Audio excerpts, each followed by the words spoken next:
ಆದ್ರೆ ಇವತ್ತು ಆ ವೇಗ ಆಗ್ಲಿಲ್ಲ ಅವನಿಗೆ. ಬ್ರಹ್ಮಚರ್ಯದ ಸಿದ್ಧಿ ಹೊರಟೋಗಿದ್ದರಿಂದ ವೇಗ ಇರಲಿಲ್ಲ. ಅರ್ಜುನನಿಗೆ ಮದುವೆ ಆಗಿದ್ರು ಕೂಡ ವೇಗ ಸಿದ್ಧಿಸಿತ್ತು. ಅವನು ಬ್ರಹ್ಮಚಾರಿ ಅಲ್ಲ, ಗೃಹಸ್ಥ. ಆದ್ರೂ ಯಾಕೆ ಅಂದ್ರೆ ಊರ್ವಶಿ ಅಂತ ಅಪ್ಸರೆ ಅರ್ಜುನ್ ಹತ್ರ ಬಂದು ನನ್ನ ಮೇಲೆ ಮೋಹ ಬಂದಿದೆ, ಪ್ರೀತಿ ಬಂದಿದೆ, ನನ್ನ ಹತ್ರ ಬರ್ತೀನಿ ಅಂತಂದಾಗ, ಅಯ್ಯೋ ಎಷ್ಟು ಅನುಗ್ರಹ ಮಾಡಿದೆ ತಾಯಿ, ನನಗೆ ಮಾತೃ ಪ್ರೇಮದ ಅನುಗ್ರಹ ಬೇಕಾಗಿತ್ತು, ಪ್ರೇಮ ಕೊಡ್ತೀನಿ ಅಂತ ಬಂದಿದ್ಯಾ, ಮಾತೃದೇವತೆ ನೀನು ಆಶೀರ್ವಾದ ಮಾಡಿ ತಾಯಿ ಅಂತ ಊರ್ವಶಿ ಹೇಳ್ತಾ ಇದ್ದಾನೆ. ಹಾಗಾಗಿ ಗೃಹಸ್ಥಾಶ್ರಮಿಯಾಗಿದ್ರು ಕೂಡ ಸಿದ್ಧಿ ಇತ್ತು, ವೇಗ ಇತ್ತು. ಹಿಡಿದ್ರು ಅಶ್ವತ್ಥಾಮನ್ನ, ಎಡಮುರಿ ಕಟ್ಟಿದ್ರು, ಆ ರಥದ ಕಂಬಕ್ಕೆ ಕಟ್ಟಿದ್ರು, ತಗೊಂಬಂದು ದ್ರೌಪದಿ ಕಾಲಿಗೆ ಹಾಕಿದ್ರು. ದ್ರೌಪದಿ ಕಾಲ ಹತ್ರ ಹಾಕಿದ ತಕ್ಷಣ ಭೀಮ ಗದೆಯನ್ನು ಎತ್ತದ, ಇನ್ನೊಂದು ಕ್ಷಣದಲ್ಲಿ ಕತ್ತರಿಸಿ ಹೊಡೆದಾಕ್ಬೇಕು ಅವನ್ನ.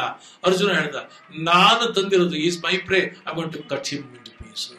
ಭೀಮ, ನಾನು ಕೊಲ್ತು ಬಿಡ್ತೀನಿ, ಇವರಿಬ್ಬರು ಜಗಳ, ನಾನು ಕೊಲ್ತೀನಿ. ಈ ಜಗಳದಲ್ಲಿ ಕಣ್ಣು ಬಿಟ್ಟು ನೋಡ್ತಾ ಇಲ್ಲ ದ್ರೌಪದಿ. ತಕ್ಷಣ ಎದ್ಲು, ಅಶ್ವತ್ಥಾಮನ ಮೇಲೆ ನಿಂತು ಎರಡು ಕೈ ಹೀಗೆ ಅಡ್ಡ ಇಟ್ಕೊಂಡು, ಕೊಲ್ಬೇಡಿ ಅಶ್ವತ್ಥಾಮನ್ನ. ಯಾಕ? ರುದ್ರಸ ಜಗತಿ ಗೌತಮಿ ಪತಿ ದೇವತಾ ಯಥಾಮೃತವತ್ಸಾತ್ತ ರೋಜಿಮೆ ಶುಮಕಿ ಮಗು. ಅಶ್ವತ್ಥಾಮನ್ನ ಕೊಲ್ಲಬೇಡಿ, ಬಿಟ್ಟುಬಿಡಿ. ಯಾತಕ್ಕೆ ಅಂದ್ರೆ ನಾನು ವನವಾಸ ಅನುಭವಿಸಿದೆ, ಅಜ್ಞಾತವಾಸ ಅನುಭವಿಸಿದೆ, ವಸ್ತ್ರ ಅಪಹರಣವನ್ನ, ತುಂಬಿದ ಸಭೆಯಲ್ಲಿ ಮಾಡಿದ ಅವಮಾನವನ್ನು ಅನುಭವಿಸಿದೆ, ಎಲ್ಲ ಆದರೆ ಪುತ್ರ ಶೋಕದ ದುಃಖವನ್ನು ತಡ್ಕೊಂಬಕ್ ನನ್ಗಾಗ್ತಾ ಇಲ್ಲ. ಯಾವ ಹೆಣ್ಣು ಮಕ್ಕಳಿಗೂ ಪುತ್ರ ಶೋಕ ಬರದೇ ಇರಲಿ. ಈ ಅಶ್ವತ್ಥಾಮನ ತಾಯಿ ಕೃಪಿ ಇದೇ ಯುದ್ಧದಲ್ಲಿ ಪತಿ ದ್ರೋಣಾಚಾರ್ಯರನ್ನ ಕಳ್ಕೊಂಡು ಒದ್ದಾಡ್ ಹೋಗ್ತೀಯಾಳ. ಆದ್ರೆ ಮಗನ ಮುಖ ನೋಡ್ಕೊಂಡು ಬದುಕಿರೋಣ ಅಂತ ಅಂದ್ಬಿಟ್ಟು ಸಹಗಮನಕ್ಕೆ ಹೋಗಿಲ್ಲ. ಈಗ ಅವನು ಕೊಂದು ಹಾಕಿದ್ರೆ ಅವಳ ಪುತ್ರ ಶೋಕ ಹೇಗಿರುತ್ತೆ ಊಹ ಮಾಡ್ಕೊಳ್ಳಿ. ಯಾವ ಹೆಂಗಸ್ಗೂ ಪುತ್ರ ಶೋಕ ಬರೋದು ಬೇಡ, ಬಿಟ್ಬಿಡಿ ಅವನ್ನ. ಅದು ಅಲ್ಲದೆ ಅಶ್ವತ್ಥಾಮ ಯಾರು ಅನ್ಕೊಂಡಿದ್ದೀರಾ, ತಂದೆನೇ ಮಗ ಆಗಿ ಬರ್ತಾನೆ ಅಂತ ಕೂತ್ಕೊಂಡಿದ್ವು ಶಾಸ್ತ್ರ. ನೀವು ದ್ರೋಣಾಚಾರ್ಯರೇ ಇನ್ನೊಂದು ರೂಪದಲ್ಲಿ ಬಂದಿದ್ದಾರೆ. ನೀವತ್ತು ವಿಕ್ರಮ, ಅಕ್ರಮ, ತ್ರಿವಿಕ್ರಮ, ಶೂರರು, ವೀರರು, ಧೀರರು ಆಗಿ ಅದ್ಭುತ ಯಶಸ್ಸು, ಜಯ ಗಳಿಸಿದಿರ ಅಂದ್ರೆ ದ್ರೋಣಾಚಾರ್ಯರಿಂದ, ಅನುಗ್ರಹದಿಂದ ಅಲ್ವಾ, ಅವ್ರು ಹೇಳಿಕೊಟ್ಟ ಪಾತ್ರದಿಂದ ಅಲ್ವಾ. ದ್ರೋಣಾಚಾರ್ಯರೇ ಮಗನಾಗಿ ಬಂದಿದ್ದಾನೆ, ಗುರುಗಳನ್ನ ಕೊಲ್ತೀರಾ, ಬಿಟ್ಬಿಡಿ ಅವನ್ನ. ಭೀಮ ಹೇಳ್ದ, ನೀನ್ ಹೇಳಿದ ಎಲ್ಲ ಸರಿನೇ, ಆದರೆ this is not a time for sentiment. After full 14 years of turmoils and turbulences, for the first time we are getting into administration. 14 ಲೋಕಗಳು ನಮ್ದು ಎಂತ ಲಾ ಅಂಡ್ ಆರ್ಡರ್, ಡಿಸಿಪ್ಲಿನ್, ಏನ್ ಮಾಡ್ತೀವಿ ನಾವು ಆಡಳಿತ ಅಂತ ನೋಡ್ತಿದೆ. ಇವನು criminal, hard core criminal, is a murderer, genocide ಮಾಡಿರೋನು, ಮಲಗಿರತಕ್ಕಂಥ ಮುಗ್ಧ ಮಕ್ಕಳನ್ನ ದಾರುಣವಾಗಿ ಕೊಂದಾಕಿರತಕ್ಕಂಥ ಮಹಾಪಾತಕಿ. If this fellow is allowed to go scot free, then the whole world will blame us. Nothing doing. Sentiment is different, law and order is different.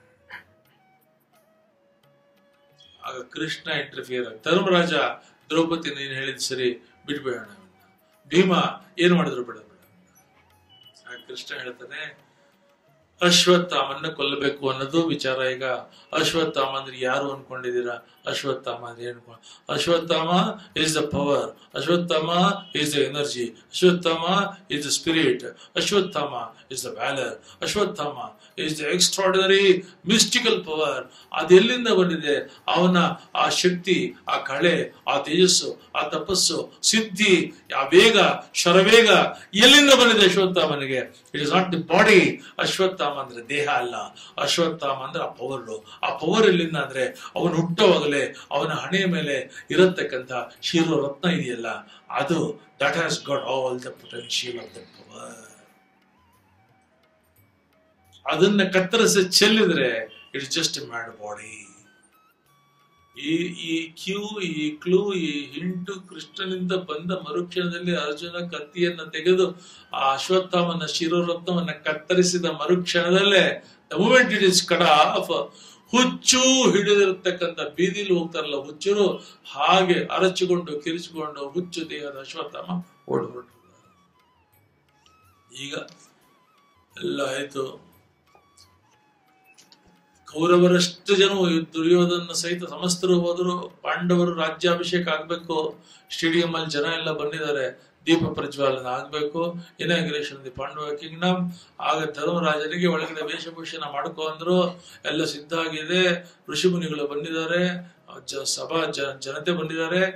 ಆಗ ಭೀಮ ಅರ್ಜುನ ನಕಲ ಸಹದೇವ ದ್ರೌಪದಿ ಒಳಗಡೆ ಹೋಗಿ ಧರ್ಮರಾಜನ್ ಕರ್ಕೊಂಬರೋಣ ಅಂತ ಹೋದ್ರೆ they are stunned and they are shocked and could not believe what's happened. ಏನಂತಂದ್ರೆ ಎಲ್ಲ ವೇಷಭೂಷಣಗಳನ್ನ ಬಿಟ್ಟಿದ್ದಾನೆ, ರಾಜಮುದ್ರೆಯನ್ನ ಇಟ್ಟಿದ್ದಾನೆ, ನಾರುಮಡಿಯನ್ನು ಉಟ್ಕೊಂಡಿದ್ದಾನೆ. Cancel the celebration, cancel the kingdom, cancel the administration, ಮತ್ತೆ ವನವಾಸಕ್ಕೆ ಹೊರಟೋಗ್ತಾ ಇದೀವಿ ನಾವು. ಎಲ್ಲರೂ ದೇವರ ಸ್ಟಾಕ್ ಚಂಡ.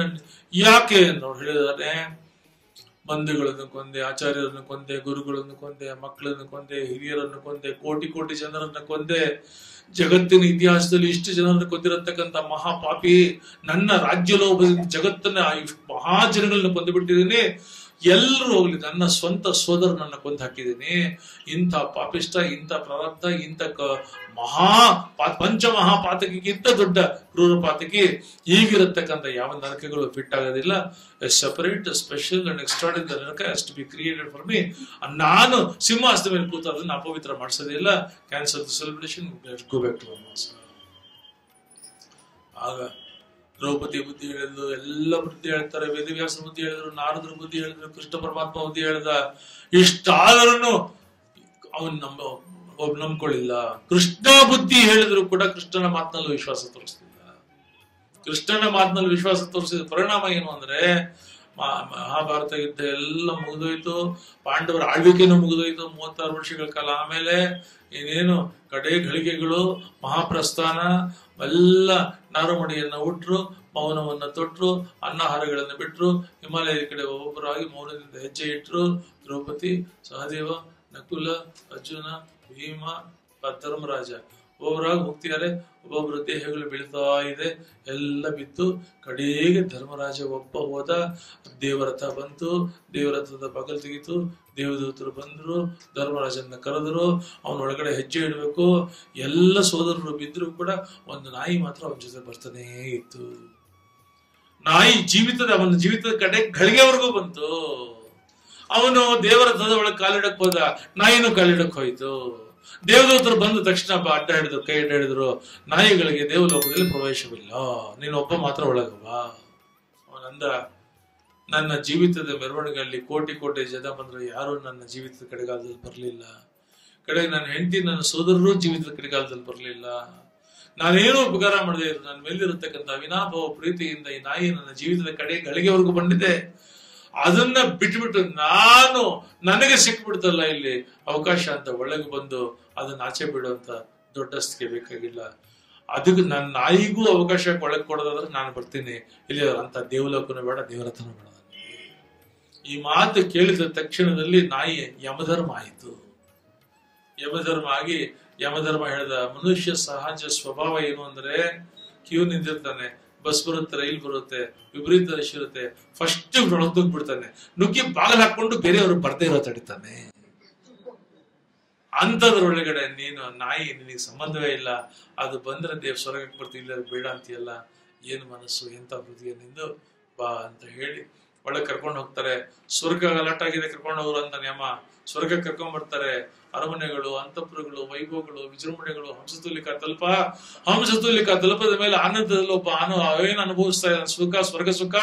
ಕಣ್ಣು ಬಿಟ್ಟು ನೋಡ್ತಾನೆ. ಯಾರಪ್ಪ ಅಂದ್ರೆ ದುರ್ಯೋಧನ. Further shock.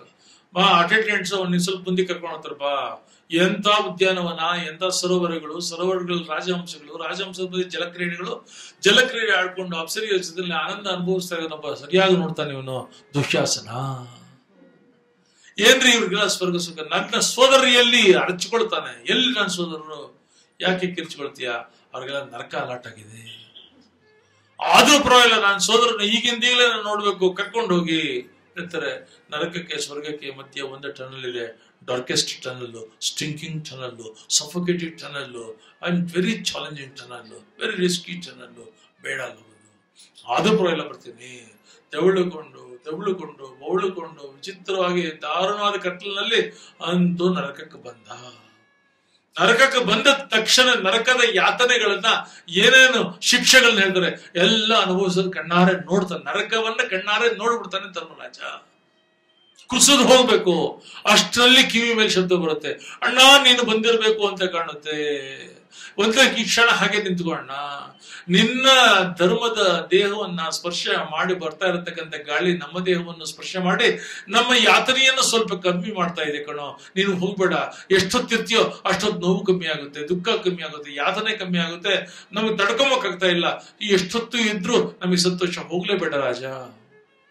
ಸೋದರನ ಈ ಧ್ವನಿ ಕೇಳಿ ಅಷ್ಟೊತ್ತಿಗೆ ಅವ್ರು ಹೇಳ್ತಾರೆ, ಅಟೆಂಡೆಂಟ್ಸ್ ಬಂದಿರ್ತಾರಲ್ಲ, ನಿನ್ನ ನರಕದ ವಿಸಿಟಿಂಗ್ ಅವರ್ಸ್ ಮುಗಿದಿದೆ, ಸ್ವರ್ಗಕ್ಕೆ ವಾಪಸ್ ಹೋಗ್ಬೇಕು, ನೀನು ಅಲ್ಲ ಅಲರ್ಟ್ ಆಗಿದೆ.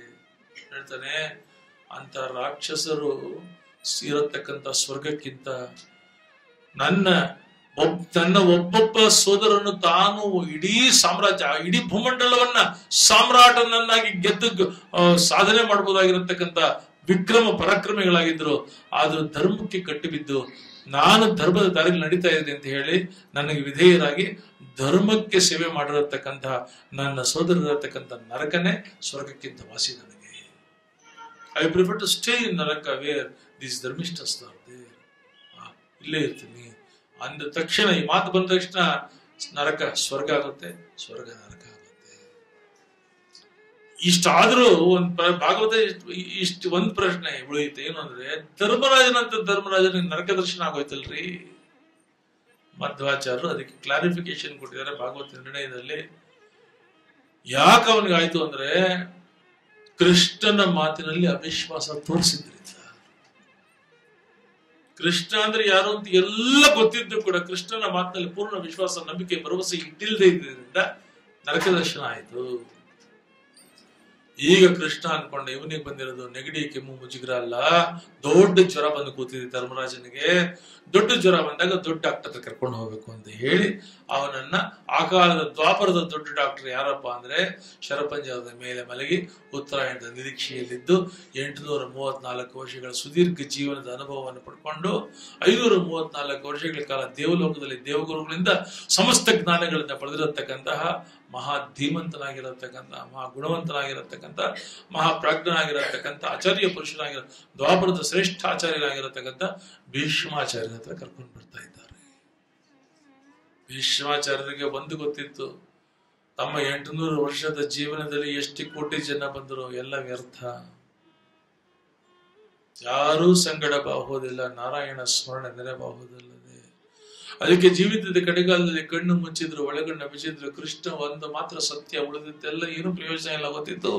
ಕೃಷ್ಣ ಕೃಷ್ಣ ಕೃಷ್ಣ ಸ್ಮರಣೆ ಮಾಡ್ತಾ ಇದ್ದಾರೆ. ಒಂದೇ ಪ್ರಾರ್ಥನೆ ದೇವರಲ್ಲಿ, ನಿನ್ನ ಸ್ಮರಣೆ ಮಾತ್ರ ತಪ್ಪಿಸ್ಬೇಡ ಸ್ವಾಮಿ ಅಂತೀಯಾರೆ. ಅಷ್ಟರಲ್ಲಿ ಶಬ್ದ ಆಯ್ತು, ಕಣ್ಣು ಬಿಟ್ಟು ನೋಡ್ತಾರೆ, ಸ್ಮರಣೆ ಎಲ್ಲ ದರ್ಶನ.